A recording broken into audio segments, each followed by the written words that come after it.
Hi friends, welcome back to our channel crazy Sravya's channel. ఎలా ఉన్నారు అందరూ? నేనైతే సూపర్గా ఉన్నానండి. మీరు ఎలా ఉన్నారనేది నాతో కామెంట్ సెక్షన్లో కామెంట్ చేయండి. ఈ వీడియో వచ్చేటప్పటికి కొబ్బరి హల్వా అండి.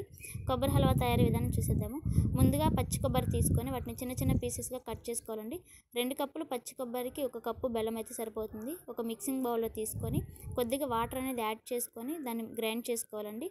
మెత్తని పేస్ట్లా గ్రైండ్ చేసుకోవాలి. అలా చేసుకున్న తర్వాత ఒక మందపాటి బాండీ అనేది ఏర్పాటు చేసుకొని అందులో అది హీట్ అయిన తర్వాత ఒక స్పూన్ నెయ్యి వేసుకొని ఆ నెయ్యిలో జీడిపప్పు ఉన్నాయి కదండి, ఒక 10-15 జీడిపప్పులు అయితే వేసుకొని వాటిని బ్రౌన్ కలర్లో వచ్చేంత వరకు వేయించుకోవాలి. అలా వేయించుకున్న తర్వాత వాటిని తీసి ఒక బౌల్లో ఏర్పాటు చేసుకొని అదే బాండీలో మనం ముందుగా ఏర్పాటు చేసుకున్న కొబ్బరి బెల్లం పేస్ట్ ఉంది కదండి, ఆ పేస్ట్ వేసి ఆ తీగ పాకం మంచి సువాసన వచ్చేంత వరకు కూడా వేయించుకోవాలి. ఒక ముద్దలాగా హల్వా ఒక ముద్దలాగా వస్తుంది కదండి, అలా ఒక ముద్దలా వచ్చిన తర్వాత అందులోకి యాలకుల పొడి, మనం ముందుగా ఏర్పాటు చేసుకున్న జీడిపప్పు, ఒక స్పూన్ నెయ్యి వేసుకొని తిప్పుకొని మనం బౌల్లో సర్వ్ చేసుకుంటే సరిపోతుందండి.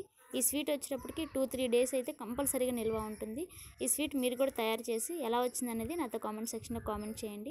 వేడిగా అయినా తినొచ్చు, చల్లగా అయినా తినొచ్చు అండి. నేనైతే మీకు నచ్చింది అనుకుంటున్నాను. ఇంకా మన వాళ్ళు ఎవరైనా కొత్తగా చూస్తున్నట్టయితే ప్లీజ్ సబ్స్క్రైబ్ చేయండి, లైక్ చేయండి, షేర్ చేయండి. బాయ్ ఫ్రెండ్స్, వీడియో అయితే చూసేయండి.